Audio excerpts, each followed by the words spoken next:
संस्कृति, भारत की आत्मा का चैनल, सनातन संस्कृति का उजाला।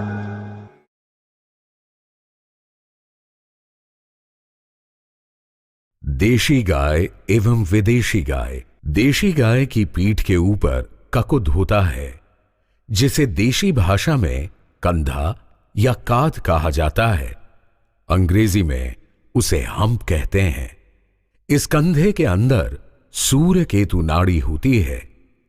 वैदिक विज्ञान के अनुसार यह सूर्य केतु नाड़ी सौरमंडल के सूर्य, चंद्रमा तथा ब्रह्मांड के सभी चमकते हुए तारों, ग्रहों, उपग्रहों की सकारात्मक ऊर्जा तथा वातावरण से दिव्य गुणों को ग्रहण करके गाय को प्रदान करती है, जिसके कारण देशी गाय के दूध, दही, घी, गौमूत्र एवं गोबर औषधीय गुणों से युक्त एवं गुणकारी होते हैं।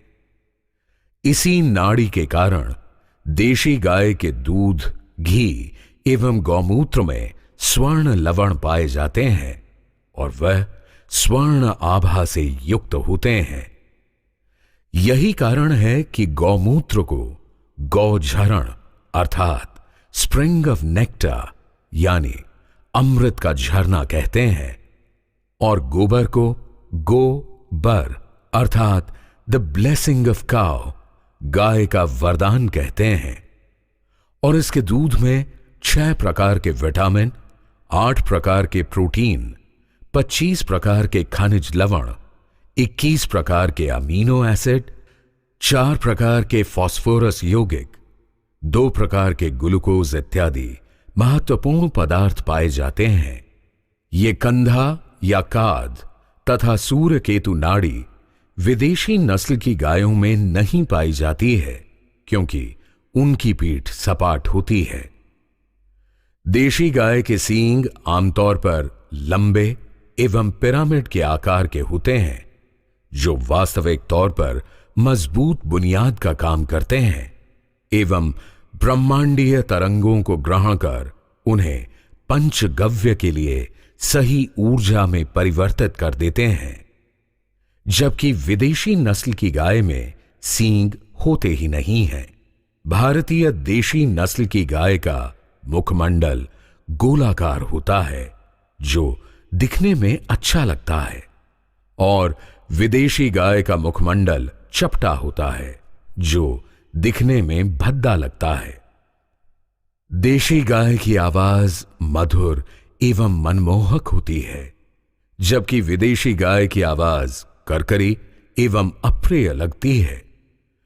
देशी गाय की गर्दन के निचले हिस्से में लटकी नरम एवं कोमल त्वचा होती है, जिसे गल कंबल कहते हैं, जिसके कारण देशी गाय में प्रतिरोधक क्षमता बहुत अधिक होती है। इसके कारण वह किसी भी मौसम के अनुकूल अपने को ढालने में सक्षम होती है तथा सामान्यतः बहुत ही कम बीमार पड़ती है।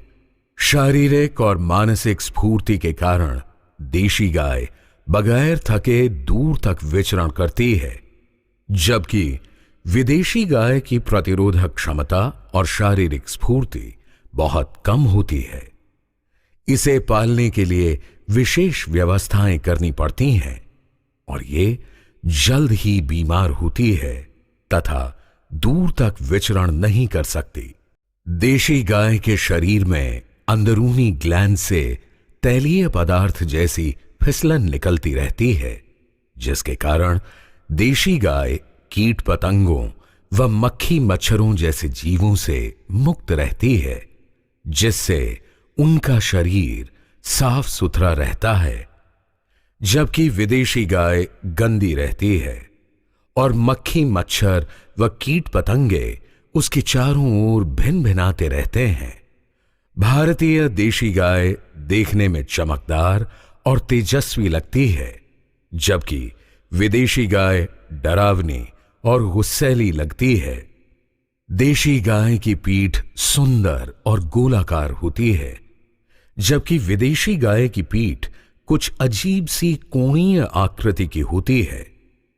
भारतीय देशी गाय का गोबर एक प्रकार की पतली परत से ढका होता है और सुगंधित लगता है, जबकि विदेशी गाय का गोबर दुर्गंधित होता है। देशी गाय एवं विदेशी गाय के बीच एक विशेष अंतर पाया जाता है। देशी गाय अपने चारों ओर सकारात्मक ऊर्जा फैलाती है, जिससे वातावरण शुद्ध एवं शांतिपूर्ण हो जाता है, तथा विदेशी गाय में यह सकारात्मक ऊर्जा नहीं होती है। इस ऊर्जा पर आधुनिक वैज्ञानिकों ने अपने अलग अलग शोध किए हैं, जिनके आधार पर यह पाया गया है कि भारतीय देशी नस्ल की गाय 14 से 18 मीटर तक सकारात्मक ऊर्जा फैलाती है, जिसे हम ऑरा यानी आभा मंडल कहते हैं।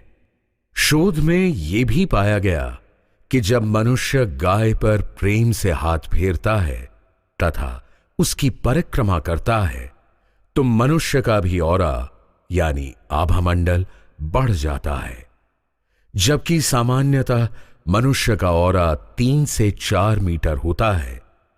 विदेशी गाय का ऑरा 3 से 4 मीटर तक ही होता है, जो नकारात्मक ऊर्जा से युक्त होता है। आधुनिक विज्ञान के मतानुसार देशी गाय का दुग्ध अमृत तुल्य होता है, जो मनुष्य के लिए सदा सेवनीय एवं स्वास्थ्यवर्धक होता है, जिसे सांकेतिक भाषा में A2 कहा जाता है। विदेशी गाय का दुग्ध सेवन में संदेहप्रद और प्रश्नजनक है, जिसे सांकेतिक भाषा में A1 कहा जाता है।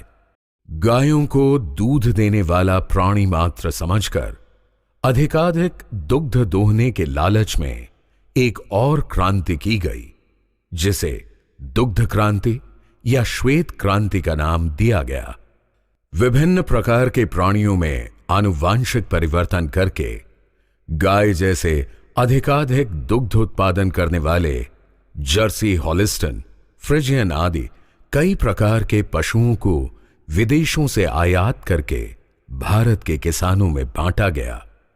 अधिक खाने वाले एवं बड़े बड़े दूध गिराते थनों वाले इन प्राणियों से अवश्य ही भारत में दूध की नदियां बहनी थीं, लेकिन ना तो इन्हें भारतीय वातावरण रास आया और ना ही इन्हें गरीब किसान खिला सके। फलस्वरूप ये शीघ्र ही रोगग्रस्त होने लगे। इनकी दुग्ध उत्पादन क्षमता घटने लगी। 2-3 ब्याज से अधिक दूध देने में ये असमर्थ रहे। लेकिन इनके अधिक दुग्ध के लालच में भारत के किसानों ने अपने घर में बंधी गरीब की गाय को घर से बाहर का रास्ता दिखा दिया। लेकिन बात यहीं खत्म नहीं हुई। वैज्ञानिकों के सतत अनुसंधानों में एक और अत्यंत गंभीर परिणाम प्राप्त हुआ।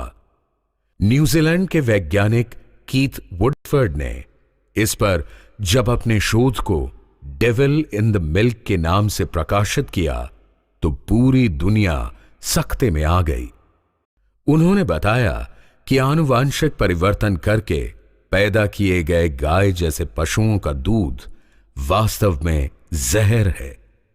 इससे मनुष्यों को कई गंभीर रोग हो रहे हैं।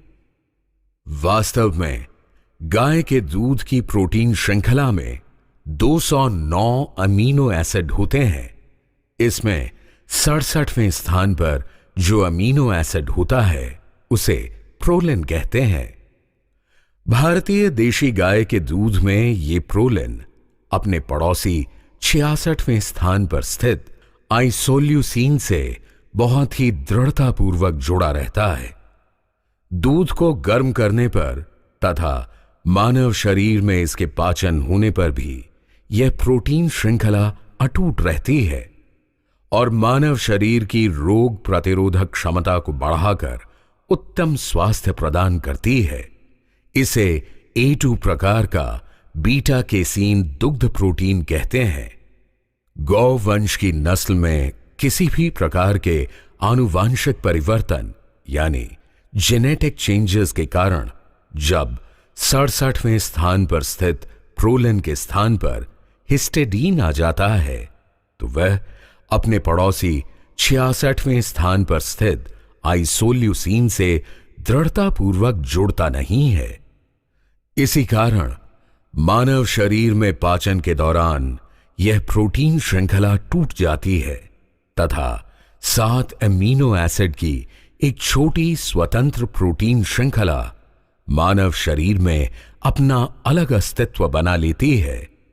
इसे BCM7 यानी बीटा कासोमोर्फिन 7 कहते हैं।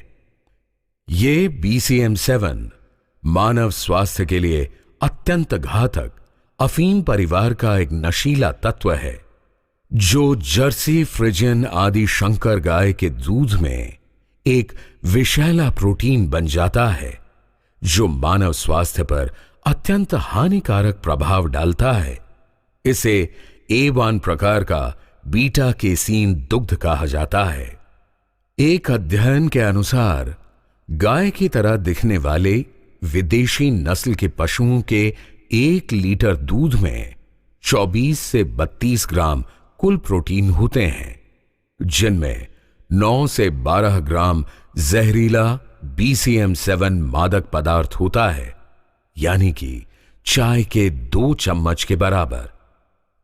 सीधे अर्थों में समझें तो भारतीय नस्ल की गायों का दूध A2 प्रकार का होता है जो मानव स्वास्थ्य के लिए सर्वोत्तम है तथा विदेशी नस्ल की गायों का दूध A1 प्रकार का होता है जो मनुष्य के लिए हानिकारक होता है। ये A1 प्रोटीन अर्थात विदेशी गायों का दूध मनुष्य के पाचन तंत्र को खराब करता है, श्वसन तंत्र के रोग, अस्थमा, एलर्जी, खुजली आदि रोगों को बढ़ाता है, कानों में इन्फेक्शन, फेफड़ों में संक्रमण, टॉन्सिल, रोग प्रतिरोधक क्षमता का ह्रास तथा अनेक रोग जैसे ऑटिज्म, शुगर, नवजात शिशुओं की अचानक मृत्यु, अल्सर, हृदय रोग, मानसिक विकृति, मोटापा, मल्टीपल स्क्लेरोसिस, पार्किंसंस आदि विदेशी नस्ल की गाय के A1 दूध के सेवन से पैदा होते हैं। भारतीय देशी गाय के दूध में अधिक मात्रा में ओमेगा 6 फैटी एसिड पाया जाता है जो दुर्लभ है। साथ ही पौष्टिक तत्व साइटोकाइन्स तथा अन्य कैल्शियम, मैग्नीशियम जैसे खनिज तत्व आवश्यक अनुपात में देशी गाय के दूध में होते हैं।